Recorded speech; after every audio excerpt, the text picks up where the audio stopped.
నేను చేస్తున్నాం. బంగారం ధర గత వారం రోజుల నుంచి పెరుగుతుంది. రాకెట్ లాగా పెరుగుతుంది. గ్రాముకి దాదాపుగా 900 రూపాయలు పెరిగింది. ఇవాళ కొంచెం ఒక 10 రూపాయలు తగ్గింది గ్రాముకి.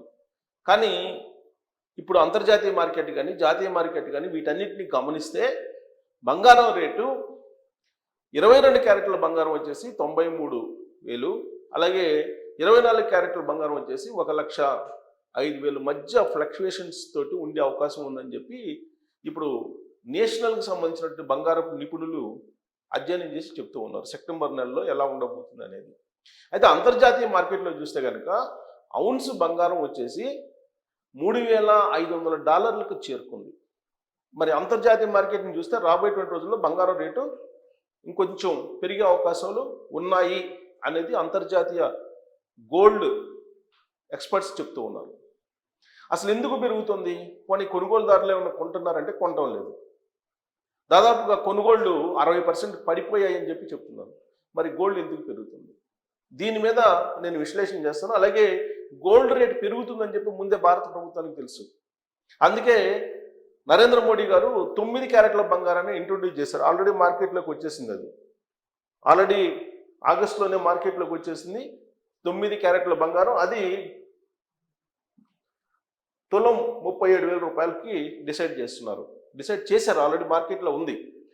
ఆ 9 క్యారెట్స్ బంగారానికి సంబంధించి 9 క్యారెట్స్ బంగారానికి సంబంధించి 37.5% గోల్డ్ ఉంటుంది. బంగారం ప్యూర్ బంగారం ఉంటుంది. దాంట్లో 9 క్యారెట్స్ బంగారంలో మీరు తులం బంగారం తీసుకుంటే దాని క్వాలిటీ చూస్తే 37.5 ఉంటుంది. గోల్డ్ ప్యూర్ గోల్డ్ ఉంటుంది. దానికి హాల్ మార్కు అవన్నీ కూడా ఇస్తున్నారు ఇప్పుడు మార్కెట్లో. ఇది ఎందుకు ఇంట్రొడ్యూస్ చేశారు నరేంద్ర మోడీ గారు అంటే అంతర్జాతీయ మార్కెట్లో బంగారం ధరలు పెరుగుతాయని ఆయనకు తెలుసు, ముందే తెలుసు. ఆర్బీఐకి కూడా తెలుసు. అందుకే సంజయ్ మల్హోత్రా ఇప్పుడు భారత రిజర్వ్ బ్యాంక్కి బంగారాన్ని కొనుగోలు చేసేటువంటి కార్యక్రమాన్ని చేస్తూ ఉన్నారు. ఈ బంగారం అంతర్జాతీయంగా ఎందుకు పెరుగుతుంది అని అంటే 3 పాయింట్లు మీకు చెప్తాను.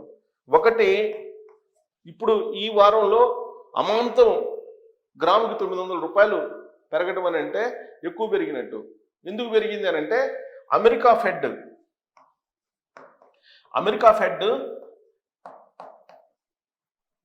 ఈ వడ్డీ రేట్లని తగ్గిస్తుంది అని చెప్పి చెప్తున్నారు అంతర్జాతీయ ఆర్థిక నిపుణులు.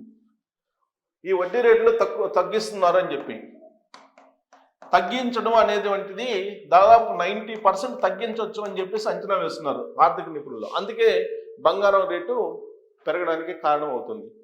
ఇక 2, అమెరికాలో ద్రవ్యోల్బణం. ఈ ద్రవ్యోల్బణం గత ఏడాది కంటే గత ఏడాది 3.4% అంటే ఈసారి అది 4.5%కి వెళ్ళే అవకాశం ఉందని అంటున్నారు. అంటే ద్రవ్యోల్బణం పెరుగుతుంది. అక్కడ నిత్యావసర వస్తువులు పెరగడం, తర్వాత అక్కడ వినియోగదారులకి కొనుగోలు శక్తి ఇప్పుడు తగ్గడం, ఇవన్నీ కూడా ఈ ద్రవ్యోల్బణం కూడా అమెరికాలో ద్రవ్యోల్బణం ఎఫెక్ట్ కూడా బంగారం మీద పడిందని చెప్తున్నారు. ఇక 3 వచ్చేసి తయారీ రంగం అమెరికాలో కుదిరేగాటం. మ్యానుఫ్యాక్చరింగ్, ఈ తయారీ రంగం కుదేలయ్యింది అక్కడ అమెరికాలో. ఈ 3 కారణాల చేత బంగారం రేటు అంతర్జాతీయ మార్కెట్లో ఔన్స్ వచ్చేసి $3,500 చేరుకుంది. అంతర్జాతీయ మార్కెట్లో ఔన్స్ బంగారం. దాని ఎఫెక్టే ఇప్పుడు మొత్తం ప్రపంచం మొత్తం మీద పడుతుంది, ప్రపంచం మొత్తం బంగారం మీద. మరి దీనికి కారణం ఏంటి? అమెరికా ఫెడ్ అంటే మనకి భారతదేశానికి ఆర్బీఐ లాంటిది. అమెరికా ఫెడ్ వడ్డీ రేట్లు తగ్గించేటువంటి పరిస్థితి ఎందుకు వస్తుంది అని అంటే అక్కడ ఉండేటువంటి జనాలు కొనుగోలు శక్తి తగ్గింది కాబట్టి తగ్గించేటువంటి ప్రయత్నం చేస్తున్నారు. ఈ తగ్గించడానికి కారణం ఏంటి? డాలర్. అంతర్జాతీయ మార్కెట్లో డాలర్ తోటి వాణిజ్యం చేయటం అనేది తగ్గిపోయింది. అందుకే డాలర్ బలహీనపడింది. మన రూపీ బలహీనపడింది. అట్ ద సేమ్ టైం అంతర్జాతీయ మార్కెట్లో డాలర్ కూడా బలహీనపడింది. డాలర్ ఎంత బలహీనపడింది అంటే 9% బలహీనపడిందని అంటున్నారు. 9% డాలర్ బలహీనపడింది అంతర్జాతీయ మార్కెట్లో. అందుకు ఫెడ్ వడ్డీ రేట్లు తగ్గించక తప్పనటువంటి పరిస్థితి. అందుకే ఇప్పుడు డాలర్ వాల్యూ తగ్గిపోతుంది కాబట్టి గోల్డ్ వాల్యూ ఇప్పుడు అంతర్జాతీయ మార్కెట్లు పెరగడానికి ఒక కారణం. ఇక రెండో కారణం ఏంటి? ప్రపంచవ్యాప్తంగా అనిశ్చిత పరిస్థితి నెలకొంది. ఇవాళకి కూడా యుద్ధాలు జరుగుతున్నటువంటి పరిస్థితి. అందుకే అంతర్జాతీయ స్థాయిలో ఇన్వెస్ట్మెంట్ ఎక్కడ చేయాలి అని ఇన్వెస్టర్స్ ఆలోచించినప్పుడు ద బెస్ట్ ఏంటంటే గోల్డ్ కొనుక్కోవటం అని చెప్పేసి అనుకుంటున్నారు. అందుకే గోల్డ్ కొంటున్నారు. అలాగే ఏ దేశానికి ఆ దేశము జాగ్రత్త పడుతుంది. సామాన్య ప్రజల కంటే కూడా దేశాలు జాగ్రత్త పడుతున్నాయి. ఎందుకు? డాలర్ వాల్యూ ఫ్లక్చువేషన్లో ఉంది. 9% అంతర్జాతీయ మార్కెట్లో తగ్గింది. కాబట్టి డాలర్ని నమ్ముకోవటం కన్నా బంగారం నమ్ముకోవటం మేలని చెప్పి అన్ని దేశాలు భావిస్తున్నాయి. అందుకే ఇప్పుడు జనం కంటే కూడా ఆయా దేశాల రిజర్వ్ బ్యాంక్స్ పోటీపడి కొనుగోలు చేస్తున్నాయి బంగారాన్ని. ఆ బంగారాన్ని అంతర్జాతీయ మార్కెట్లో కొనుగోలు చేయడంలో బాగా పోటీ పడినటువంటి దేశాలు ఒకటి చైనా, రెండు రష్యా.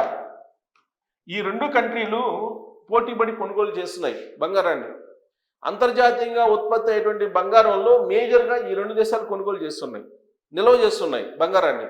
ఇక మూడు భారతదేశం, భారత్ రిజర్వ్ బ్యాంక్ ఆర్బిఐ కూడా భారీగా బంగారాన్ని కొనుగోలు చేస్తూ ఉంది. కొన్ని టన్నులు, దాదాపు గత ఏడాది 700 పైగా టన్నులు కొనుగోలు చేసిందని చెప్పి మనకు ఇన్ఫర్మేషన్ ఉంది. సో కాబట్టి బంగారాన్ని కొనుగోలు చేయడానికి ప్రధానమైనటువంటి దేశాలు ఆర్థికంగా బలోపేతంగా ఉండేటువంటి చైనా దాదాపు 200 టన్నుల బంగారం కొందని చెప్పేసి ఈ ఏడాది ఆర్థిక సంవత్సరంలో గత ఏడాది నుంచి ఇప్పటి వరకు, యుద్ధం స్టార్ట్ అయినప్పటి నుంచి ఇప్పటి వరకు దాదాపు 200 టన్నులు కొనుగోలు చేస్తుందని చెప్పేసి అంచనా వేస్తున్నారు. అలాగే రష్యా, చైనా, భారతదేశం భారీగా కొనుగోలు చేస్తుంది. భారతదేశం కూడా దాదాపు భారతదేశం కూడా పోటీపడి కొనుగోలు చేస్తుంది. ఇది 200 కాదు, ఇది ఎక్కువగా ఈ ఆర్థిక సంవత్సరంలో కొనుగోలు చేసింది ఇది.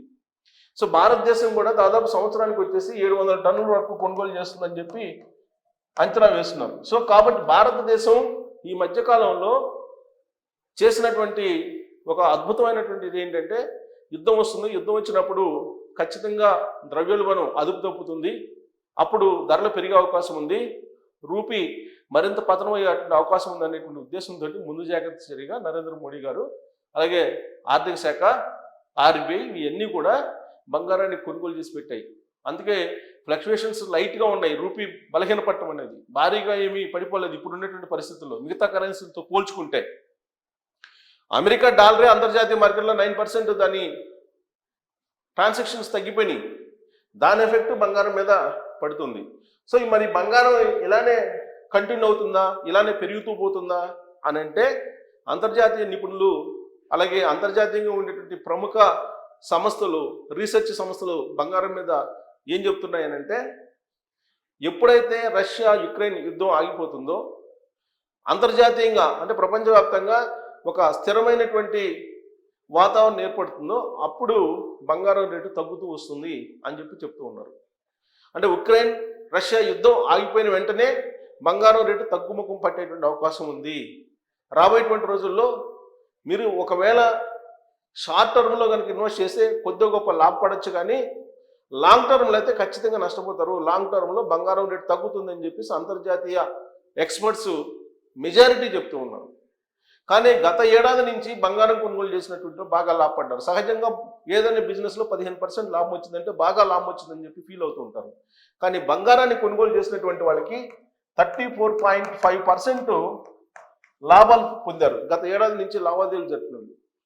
గత ఏడాది లాస్ట్ ఫైనాన్షియల్ ఇయర్ నుంచి బంగారం మీద ఇన్వెస్ట్మెంట్ చేసిన వాళ్ళు 34.5% లాభాలు పొందారని చెప్పేసి అంచనా వేస్తున్నారు. సో కాబట్టి ఇప్పటి వరకు అయితే బంగారం కొని లాభాలు పొందారు, కానీ ఇక రాబోయేటువంటి రోజుల్లో ఆ స్థాయి లాభాలు ఉండవు అని చెప్పి అంతర్జాతీయ నిపుణులు అంచనా వేస్తూ ఉన్నారు. పైగా లాంగ్ టర్మ్లో బంగారం తగ్గే అవకాశం ఉంది అని చెప్పి అంతర్జాతీయ సంస్థలు చెప్తున్నాయి, అంతర్జాతీయ నిపుణులు కూడా చెప్తూ ఉన్నారు.